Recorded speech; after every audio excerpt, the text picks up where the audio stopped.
प्रिय विद्यार्थी, आप सभी को मेरा नमस्कार।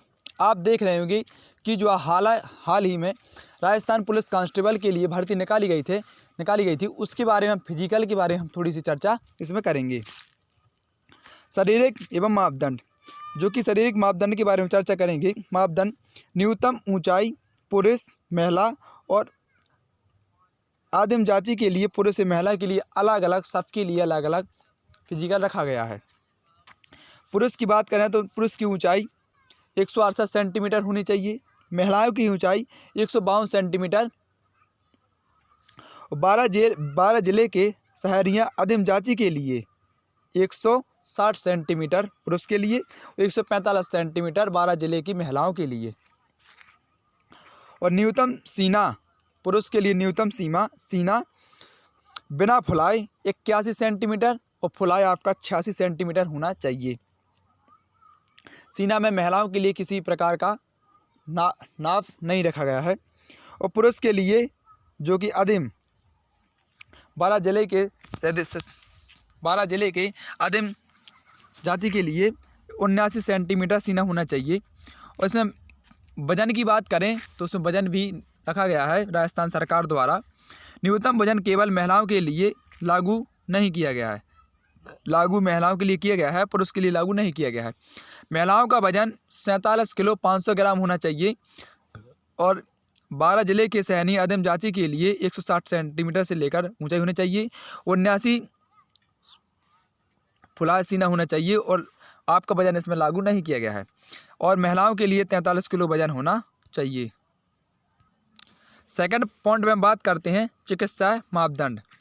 फर्स्ट पॉइंट बात करते हैं कार्मिक विभाग द्वारा स्वास्थ्य परीक्षण के संबंध में जारी दिशा निर्देशक क्रमांक F2 क्रमांक 2/2016 और 13/3/2020 के अनुसार अभ्यर्थी की न्यूनतम निकट दृष्टि J1 बेहतर आँख और J2 बदतर आँख होनी चाहिए।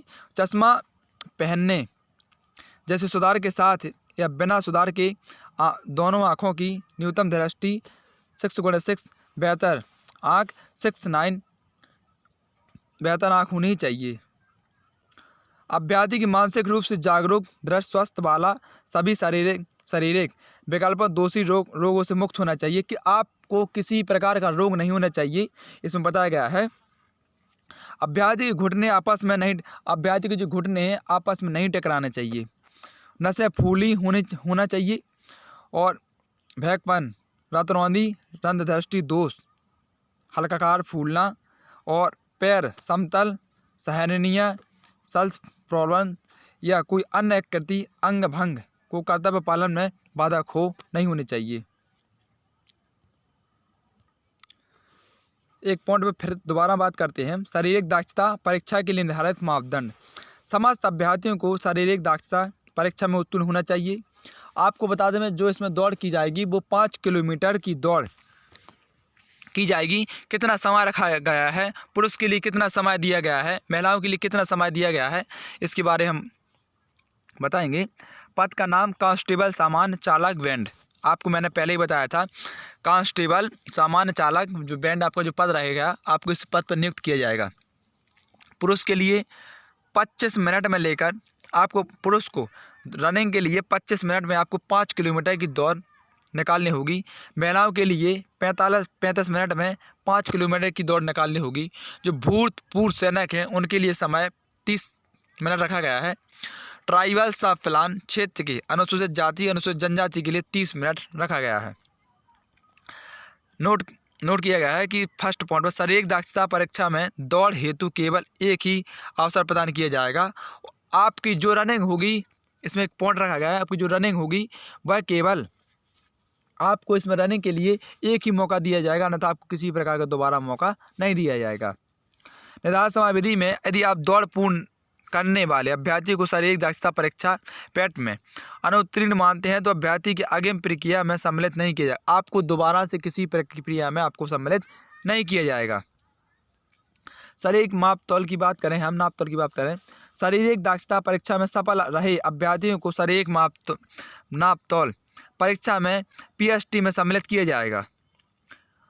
भर्ती बोर्ड शारीरिक मापतौल में उपस्थित समस्त अभ्यर्थियों को उनके मापतौल में अवगत कराया जाएगा, हस्तक्षेप कराया जाएगा। अभ्यर्थियों की मापतौल की सूची पर चयन बोर्ड के हस्ताक्षर में सील भी किए जाएंगे।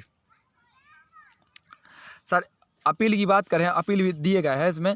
शारीरिक मापतौल में असफल रहे असंतुष्ट अभ्यर्थी भर्ती बोर्ड के समक्ष निर्धारित प्रक्रिया अनुसार नगद ₹500 शुल्क जमा करवा उसी दिन अपील करा सकता है। यदि आपकी किसी प्रकार की त्रुटि होती है या किसी प्रकार का आपका फिजिकल से आपको बाहर किया जाता है तो आप इसमें ₹500 दे के आप इसमें अपील भी कर सकते हैं। अभ्यर्थी अपील शारीरिक मापतौल में सफल रहता है तो उनके लिए शुल्क वापस करते हुए चयन प्रक्रिया में सम्मिलित किया जाएगा। दक्षता परीक्षा में कांस्टेबल चालक बैंड पदों के लिए शारीरिक दक्षता परीक्षा मापतौल परीक्षा में सफल रहे अभ्यर्थियों हेतु दक्षता परीक्षा जो आयोजित की जाएगी वो 30 अंक की होगी।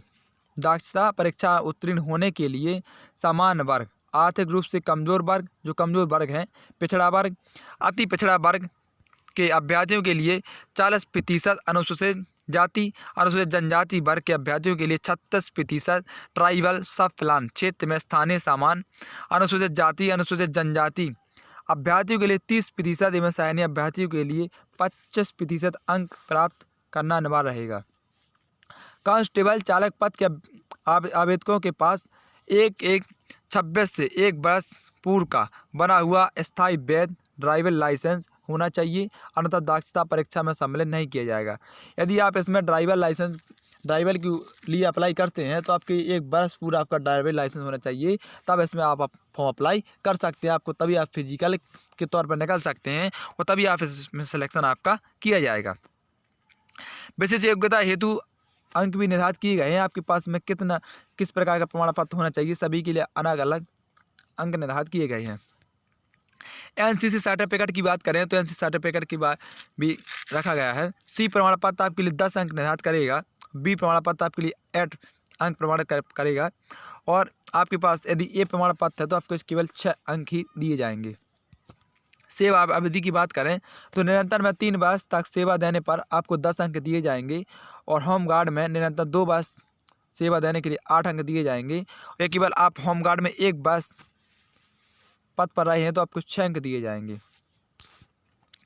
और डिप्लोमा उपाधि की बात करें तो आपके एमए के लिए केवल 10 अंक दिए जाएंगे। सोसाइटी मैनेजमेंट एवं सोशल साइंस प्रशासन कानून के रूप में कम से कम विशेष में BA या BLLB की उपाधि 8 अंक दिए जाएंगे। उपरोक्त विषय में डिप्लोमा प्राप्त करना है तो आपको 6 अंक निर्धारित दिए जाएंगे। यदि विद्यार्थी आप सभी को वीडियो अच्छा लगे तो वीडियो को लाइक और चैनल को सब्सक्राइब जरूर करें। जय हिंद, जय भारत।